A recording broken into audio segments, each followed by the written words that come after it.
Tenemos otro fenómeno que es la dispersividad. Esto se parece a la expansividad, pero no es igual.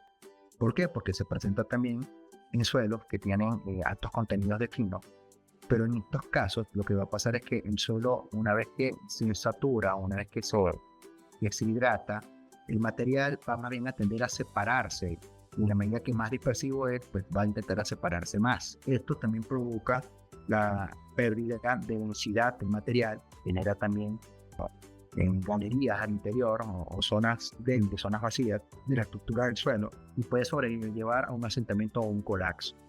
Entonces, la forma en que nosotros estudiamos este fenómeno, que lo determinamos, hay pruebas que son sumamente prácticas y las pueden hacer en campo, como es el ensayo de Crumb, que usted está viendo aquí en la parte izquierda, esta fotografía acá, que se llama nube de dispersión o de espesulamiento, que básicamente lo que se hace es que se toma una partícula, una fracción, un terrón del material, y yo ese material lo voy a sumergir en agua destilada y voy a ir viendo con el paso de tiempo cómo va siendo el desmenuzamiento o el desgrane que se va produciendo en el material ya sumergido en agua y cómo se va generando esa nube de dispersión.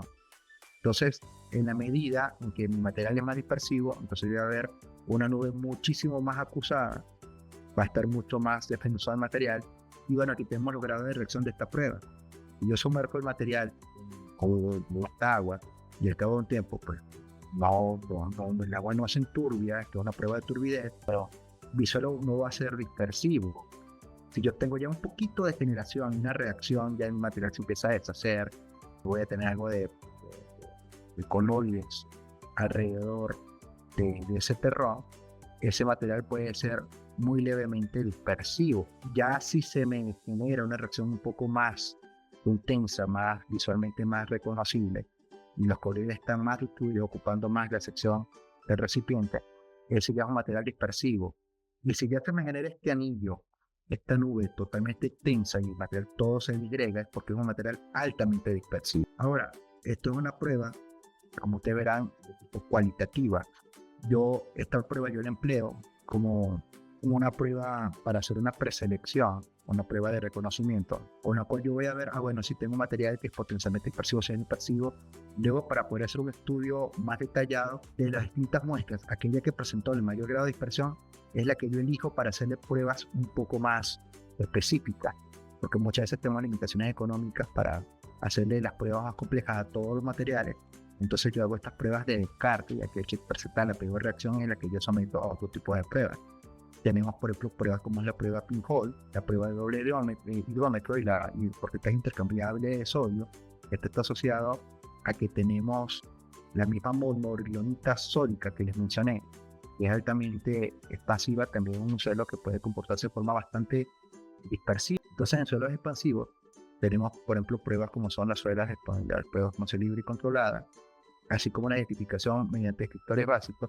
Y en los suelos dispersivos tenemos estas otras pruebas, como las que menciono, la prueba de Crumb, la relación del porcentaje de dispersión y el carácter dispersivo por prueba de doble hidrómetro. En función de los porcentajes de dispersión que yo tengo, daría los distintos grados de dispersión. Y lo mismo en función pues, del índice de expansión, yo tendría potenciales distintivos como los que hemos visto en la lámina previa. Entonces, estamos hablando de expansividad y estamos hablando de dispersividad como condiciones que tenemos nosotros que reconocer en campo. Volviendo a esto de la expansividad, piense que yo puedo, mediante formas indirectas como las que les venía describiendo, hacer estas observaciones de cómo es el potencial, de cómo se comporta el suelo, basado básicamente, tal como lo describíamos, en el contenido de coloides y de fracciones finas, como también contenido de medio de los límites de consistencia. Esto pruebas rutinarias. Entonces, fíjate aquí nuevamente, esto por otro autor, en función del porcentaje de material fino, de áreas una micra, a partir de 28% hacia arriba, ya consigue un material que puede ser altamente expansivo, y que sea plástico por encima de 35. Y aquí tenemos otra forma, esta gráfica creo que se ven en la parte inferior, las cuales podemos hacer este reconocimiento. Esto lo hacemos mediante ensayos de espacio libre y control en laboratorio, y aquí queremos tener una medición más objetiva, pero si no podemos hacer con estas metodologías. Esta primera es de CHIP o de 5 y otros autores, en los que se define el grado de actividad del suelo. Entonces, ese grado de actividad va a estar definido por el índice plástico y el contenido de coloides que tenga mi suelo. Esto lo tengo en la gradometría y estoy en los límites. Ese grado de actividad, fíjense aquí va a estar del 0 al 5. Y en función del porcentaje de sólidos finos que tenga, es decir, de arcillas, yo directamente voy a, en esta gráfica, observar. Yo tengo, por ejemplo, un 40% de finos y tengo una actividad de 2, por ejemplo, que para que tenga una actividad de 2 implica que tengo un índice plástico y un contenido de coloides que son relativamente altos. Entonces yo estaría aquí entre 42, yo estaría en la frontera. De hecho, yo puedo un tipo de material con un potencial de expansión muy alto. Fíjense que lo único que necesité fue contenido de coloides y índice de plasticidad para llegar a esto. Pero también lo puedo hacer con esta otra gráfica, o Dashamanti y de Raman, o tienen que ser Induber, donde yo utilizo el índice de plasticidad contra el límite líquido. Estos valores que también yo tengo directamente una prueba de consistencia que es sumamente económica. Y en función de estos dos valores, yo tendría con estos límites de la carta de plasticidad, y yo estoy en un grado de expansión alto, muy alto, extra alto, más bien nulo, en función de en qué zona yo me encuentro.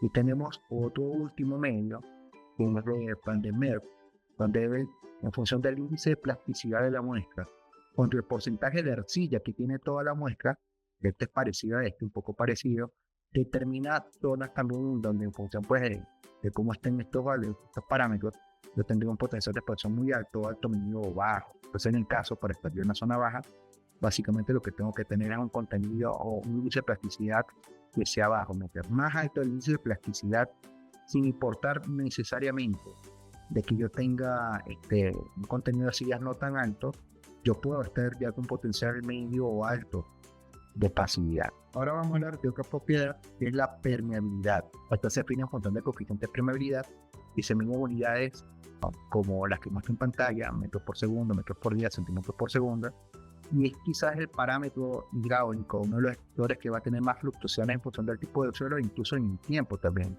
puede irme cambiando. Va a representar la capacidad material para permitir el paso de fluido sin que dicho tránsito altere la estructura interna del cuerpo. Vamos a determinar mediante la posición de un gradiente hidráulico una sección del suelo y a lo largo de una trayectoria determinada. Esto es muy importante en los emplazamientos para las presas de relave, la estudio de permeabilidad, porque me va a definir la posibilidad de que tenga infiltración en ese suelo. Entonces, ¿cómo yo voy a estimar la permeabilidad tanto en suelos como en rocas? Lo voy a hacer mediante 3 tipos de procedimientos. El primero, mediante su valoración por relaciones empíricas.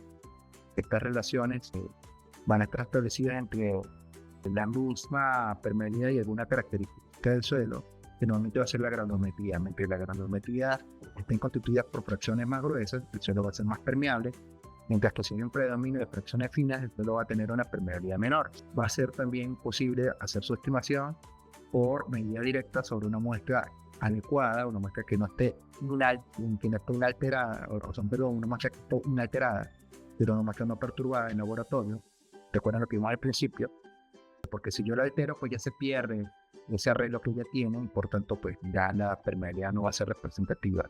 Por más de que yo pueda asociar la granulometría con la permeabilidad, la situación original en el suelo pues se pierde por la coherencia, la consistencia, la densidad que tenga ese material en el campo. Y la otra forma es una estimación directa in situ, que esto ya lo hago con pruebas en terreno, en la cual aprovecho sondeos para introducir una manguera dentro de la tubería, yo someto esto a presión, meto caudales, tengo lo que se llaman unos packers o unos elementos que impidan que el agua me transite fuera de los niveles en los que estoy haciendo yo mi medición, entonces a distintas profundidades, y yo voy a ir obteniendo lo que se denominan unidades Millón. Voy a ir midiendo la cantidad de agua y los incrementos de presión que se van produciendo en intervalo de tiempo, cómo fluctúa esa presión, y con eso yo determino unidades micrológicas a distintas profundidades. Entonces yo voy a hacer pruebas como por ejemplo la prueba Galión, que lo utilizo para macizo fracturado, o la prueba Lefranc, que se utiliza en suelos que son relativamente permeables, pero incluso el loop test, que ven aquí en pantalla y que se utiliza en suelos permeables. Aquí les muestro algunos rangos de valores, porque no son valores puntuales, 12 coeficientes de permeabilidad que se puede tener en distintos tipos de suelos. Entonces, fíjense que en gravas mal graduadas, es decir, en gravas que son predominantemente gravas, va a tener las mayores permeabilidades porque son fracciones gruesas. Y en la medida en que la fracción del grano va disminuyendo y se va haciendo más uniforme, las permeabilidades van a irse reduciendo también. Entonces, el Test Young, que es el que ustedes ven aquí, que es con un solo packer, aquí con dos packers son dos elementos negros. Entonces aquí a este nivel, en esta capa amarilla donde yo el agua la estoy introduciendo por una bomba y empiezo a inyectarla, en este caso lo estoy haciendo en el nivel inferior, en esta capa anaranjada. Entonces el agua empieza a salir por varios sitios y yo voy con un manómetro ahí determinando el incremento de presión y tengo un caudarímetro y me va a ir midiendo cuánta agua está ingresando con qué presión y qué va pasando entonces con las discontinuidades en el suelo. Estos packers, o el nombre que le daremos en español serían obturadores, justamente son para cerrar el tramo en que estoy haciendo mi prueba. Entonces, esa prueba Luyon, me permite hacer un cálculo de forma más o menos cualitativa de la permeabilidad de ese macizo rocoso. Yo creo que ven ustedes acá en los unidades de Lyon que les menciono que sostienen, como yo voy clasificando de materiales que son muy permeables, porque permiten mucho paso de agua sin que las presiones sean muy altas, materiales permeables, y a la medida que yo voy subiendo la presión, la unidad de Lyon va reduciéndose, es decir, menos agua entra, el material va a ser menos permeable. Esto, si ven ustedes en esta gráfica que está acá, está en la parte inferior, básicamente lo que nos dice, y aunque esto no es una regla, es más o menos lo que se estima, que mientras más profundo estoy, la permeabilidad se va reduciendo. Pero eso depende ya no solamente de la profundidad, que es lo que nos daría la carga litostática. Las capas superiores ya van haciendo fuerza sobre las capas inferiores y por eso se reduce su permeabilidad. Pero eso más que todo va a depender del tipo de partícula que esté en el terreno. Entonces, aquí hay otros valores de permeabilidad también, para distintos tipos de materiales. Bueno, que ustedes ven cómo se determina lo que es una unidad de Lyon. Nos va a estar diciendo aquí, va a ser una unidad, la que vamos a estar representando, cuánta agua está ingresando por unidad de tiempo, en función pues también del área de ingreso del agua y pues las presiones que están involucradas. Habiendo visto ya todo este tema del agua, ya estamos en la parte casi final de los descriptores, que aquí vamos a pasar a hablar sobre los métodos directos e indirectos, que ahora vamos a hablar sobre como descriptor de la resistencia a los esfuerzos constantes.